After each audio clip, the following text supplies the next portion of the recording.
Today on Arts 24, a film about a man who divides America, how he rose to fame and power in 1980s New York before he became the President of the United States. Yes. Hello, this is Donald Trump from Mr. Cohn. Thank you so much. Donald who? Director Ali Abbasi's The Apprentice, starring Sebastian Stan as Donald Trump, premiered at the Cannes Film Festival in May. It earned a standing ovation and threats of lawsuits from the Trump election campaign. This is Donald Trump's origin story, a film about his relationship with his mentor, the lawyer Roy Cohn. There are two types of people. There are winners and there are losers. Ali Abbasi, hello. Nice to meet you again. Nice to meet you again. Congratulations on the film. Thank you. You've said this is not a political hit piece. This is a mirror and it's intended to show you an image of yourselves as a community. For you, what's the movie about? The short answer is this is a movie about power. And also it's a piece about these very exciting, colorful, complicated characters. And, you know, I like to look at this as a sort of a pinball machine metaphor, as, you know, the way you follow the ball in the pinball machine and you see how the machine works and how it goes through. That's what happens really through following, you know, Donald's development through Roy's mentorship. You actually get to see how the American political, you know, system is working. The first rule is attack, attack, attack. It's going to be the finest building in the city, maybe the country, in the world. Rule 2, admit nothing, deny everything. There's never been anything like this, of this magnitude, this quality.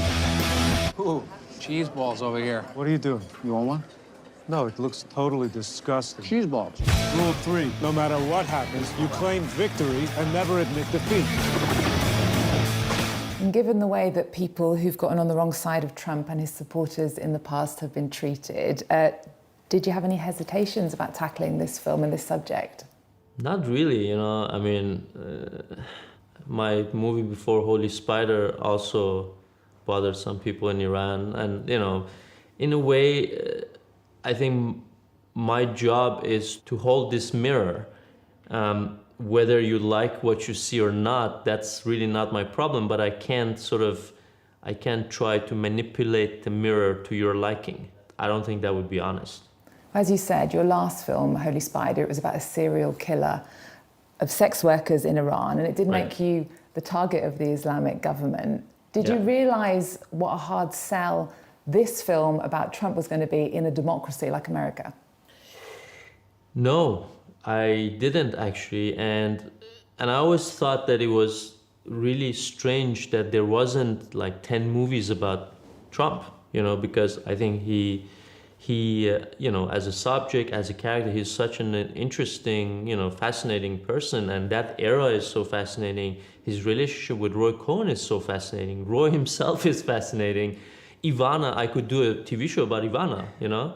So there's a lot of material there, and these characters have been obviously treated many times in media. You know, there are like, you know, numerous Saturday Night Live sketches and all that, but they haven't been really treated as like complex human beings in sort of nuanced way.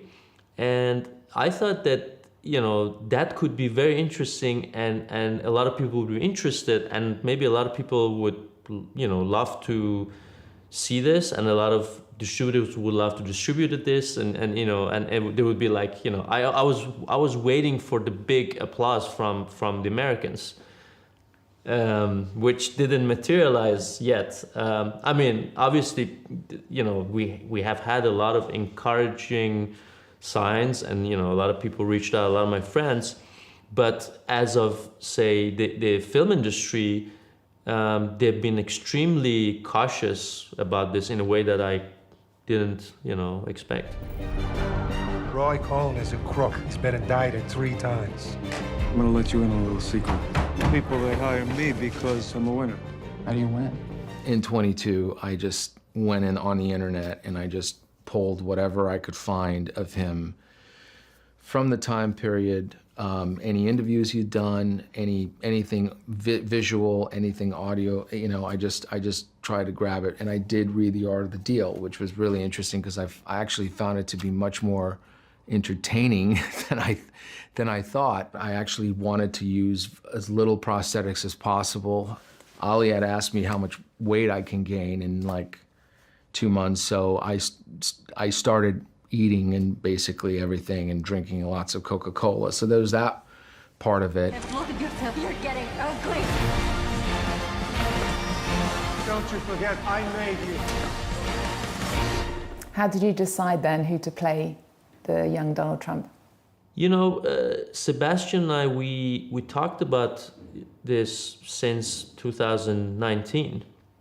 And, you know, as we were discussing this, and as he was doing different things, and he was doing like a Marvel movie, and he was doing all sorts of things. You know, the movie, we put together a movie, and it fell apart a few times. January 6th happened, it fell apart again, you know. And, you know, there are a few things about Sebastian that, you know, are really important for the character.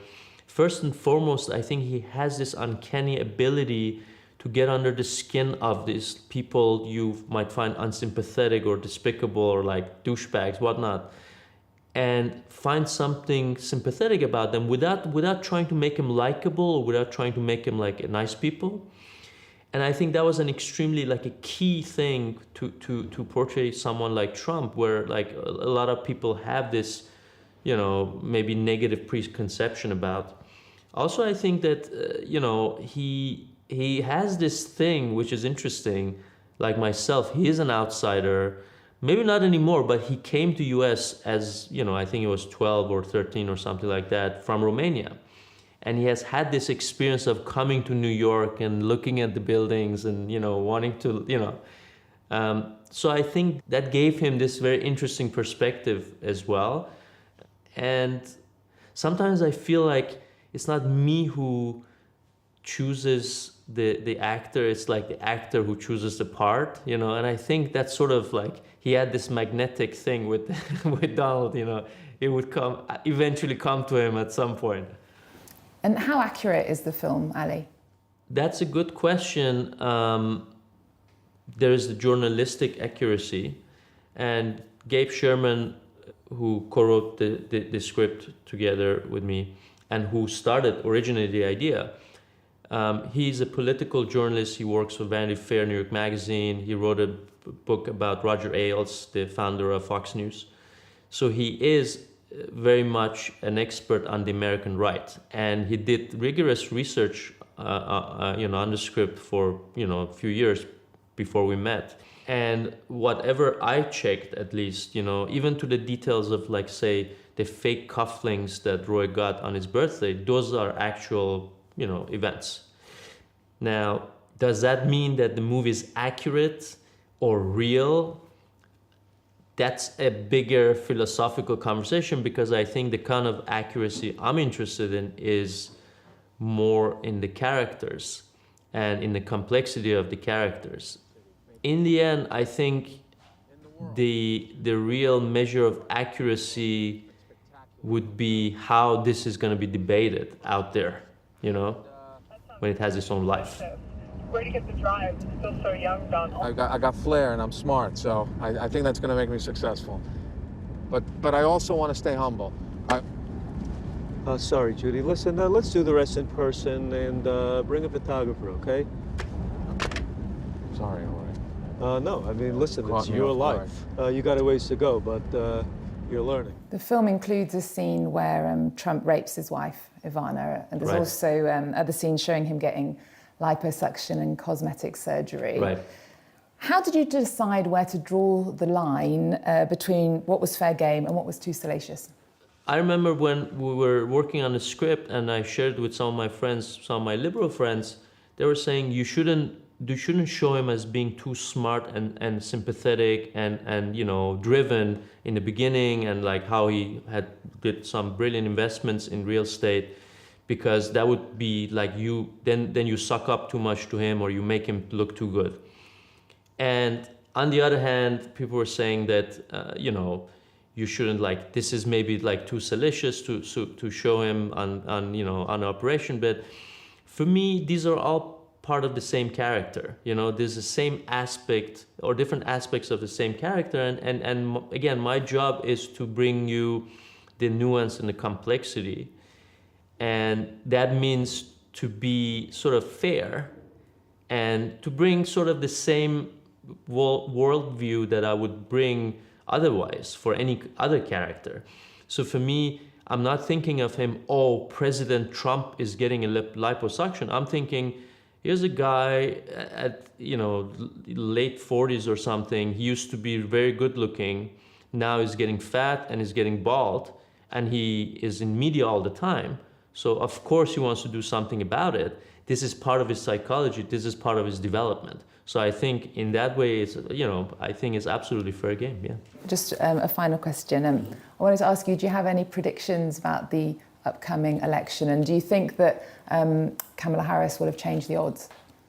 I am not really in the business of elections. That's more your business, obviously. I think this election cycle is probably the most unpredictable that I've seen.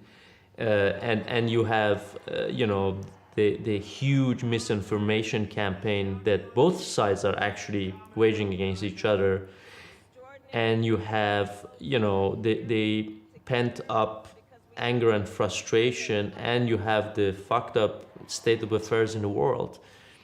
I can't give you a good answer to your question, but I think that whatever happens, Trump wins, Trump loses, I don't think that the forces of MAGA or you know, that part of the political spectrum are going anywhere, because there are some very real concerns that have not been addressed for many years, and now Trump is sort of riding on them, representing them, whatever.